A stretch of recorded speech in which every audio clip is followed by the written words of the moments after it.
Olá pessoal, tudo bem com vocês? Espero que sim. Pela graça de Cristo Jesus, nós estamos vivos. Todos os meses nós temos um versículo para recitarmos durante todos os dias. E esse versículo está em 2 Crônicas, capítulo 7, versículo 14, que diz assim: E se o meu povo, que se chama pelo meu nome, se humilhar e orar e buscar a minha face e se converter dos seus maus caminhos, então eu o ouvirei dos céus, perdoarei seus pecados e sararei a sua terra. Essa é a leitura do mês.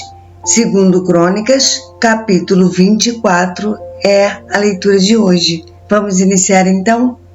Joás tinha 7 anos de idade quando começou a reinar e governou 40 anos em Jerusalém. Sua mãe se chamava Zíbia, da cidade de Berseba. Joás agiu e viveu de modo agradável ao Senhor durante todos os dias do sacerdote Joiada. Joiada escolheu 2 esposas para Joás, com as quais casou, conforme a tradição, e teve filhos e filhas. Depois disso, Joás decidiu reformar a casa de Yahvé, o Senhor. Ele reuniu os sacerdotes e os levitas e lhes ordenou: saí pelas cidades de Judá e recebei a prata, o dinheiro de imposto que o povo deve pagar, para os concertos que são feitos todos os anos nas dependências do templo do vosso Deus, e fazei isto ligeiro. Todavia, os levitas ficaram pensativos e não se apressaram em cumprir as ordens do rei. Então o rei chamou Joiada, o chefe, e lhe indagou: por que não obrigastes os levitas a trazerem de Judá e de Jerusalém o imposto ordenado por Moisés, servo de Yahvé, à comunidade de Israel, para a tenda da Arca da Aliança, a casa da presença de Deus e do testemunho? De fato, Atalia, aquela mulher malvada e pagã, e seus filhos haviam arruinado a casa de Yahvé, chegando a utilizar todos os objetos sagrados do templo do Senhor em seus próprios cultos e rituais aos Baalins. Assim, por ordem do rei, construíram uma espécie de arca e a colocaram do lado de fora, à entrada da casa de Yahvé, o Senhor. Fez-se a seguir uma convocação geral em Judá e em Jerusalém, para que trouxessem ao Senhor o imposto que Moisés, servo de Deus, havia instituído e exigido de todo Israel no deserto. Todos os líderes e todo o povo obedeceram com alegria às ordens do rei e trouxeram as suas contribuições, colocando-as na caixa até que a mesma ficou lotada. Sempre que os levitas levavam a tal arca até os supervisores do rei e estes observavam que havia muito dinheiro, o secretário real e o oficial do sumo sacerdote tinham a responsabilidade de esvaziar a caixa e a reconduziam ao ponto de partida, procedendo assim regularmente, todos os dias, a juntar uma grande soma de dinheiro.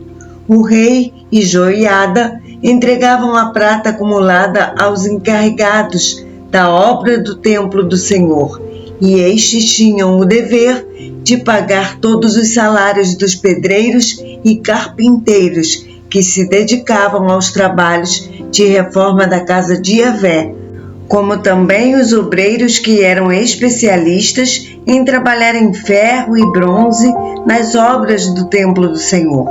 Os homens encarregados do trabalho eram leais e diligentes, o que garantiu o progresso da obra de reforma. Eles reconstruíram o templo de Deus de acordo com o modelo original e ainda o reforçaram.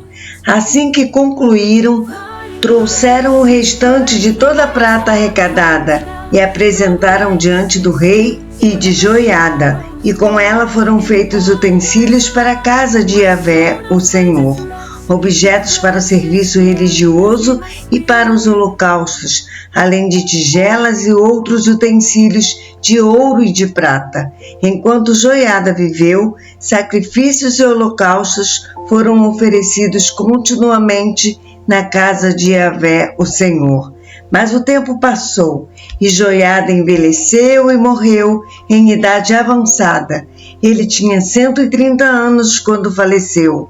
Sepultaram-no na cidade de Davi com os grandes reis, porquanto havia realizado bem para todo o povo de Israel, especialmente para com Deus e sua casa. Logo depois da morte de Joiada, os líderes de Judá se reuniram com o rei e, em meio a lisonjas e reverências, o rei aceitou suas sugestões. Então abandonaram a casa de Yahvé, o Senhor, Deus, de seus antepassados, e voltaram a prestar culto e adoração aos totens pagãos e aos ídolos de todas as formas. Por esse motivo, a ira de Deus caiu sobre Judá e Jerusalém com severidade. Embora o Senhor tivesse enviado seus profetas ao povo com o objetivo de trazê-los de volta à sensatez e para ele, e os profetas tivessem, de fato, pregado a palavra e protestado contra a má conduta do povo, eles não quiseram dar ouvidos à verdade. Então o Espírito de Deus apoderou-se de Zacarias, filho de Joiada, o sacerdote, o conduziu à frente do povo e disse: Assim diz Deus, por que transgredis os mandamentos de Yahvé, o Senhor, de tal maneira que vos é impossível prosperar? Portanto, já que abandonastes o Eterno, ele também vos fará experimentar o seu afastamento de vós. Mas eles não quiseram ouvir a verdade e conspiraram contra o profeta e o apedrejaram em pleno pátio da casa de Yahvé por ordem do próprio rei. Assim o rei Joás não se lembrou com gratidão de toda a bondade que Joiada, pai de Zacarias, lhe havia dedicado, e mandou executar sumariamente seu filho, o qual exclamou pouco antes de morrer: que Yahvé contemple a tua injustiça e te retribua. Por volta da primavera, na virada do ano, o exército da Síria decidiu atacar Joás. Invadiram Judá e Jerusalém e exterminaram todos os chefes e líderes do povo e encaminharam todo o seu despojo de guerra ao rei de Damasco. O exército dos arameus tinha vindo com menos soldados do que o exército dos judeus, mas Yahvé, o Senhor, o fez parecer um exército muito grande, poderoso e destemido, porquanto Judá havia sido desleal e abandonado o Eterno, o Deus dos seus antepassados, e assim o juízo foi plenamente executado sobre o rei Joás. Quando os sírios partiram de volta para suas terras, largaram Joás gravemente ferido. Então seus servos conspiraram contra ele por causa do sangue do filho do sacerdote Joiada, e o assassinaram em seu próprio leito. Assim morreu o rei Joás e foi sepultado na cidade de Davi, todavia não nos túmulos dos grandes reis da nação. Os que conspiraram contra ele foram Zabade, filho de Semeate, a Amonita, e Jeozabade, filho de Sinrite, a Moabita. Quanto a seus filhos e ao grande número de oráculos, profecias a seu respeito, bem como as declarações sobre a restauração da casa de Deus, tudo está escrito no Midrax do livro da história dos reis. Então seu filho Amazias assumiu o trono e passou a reinar em seu lugar. A nossa leitura de amanhã será no livro de 2 Crônicas, capítulo 25. Eu espero você amanhã para essa leitura, se assim o Senhor nos permitir. Que Deus te abençoe. Um abraço. I bow my head to thee. Thy mercy's breath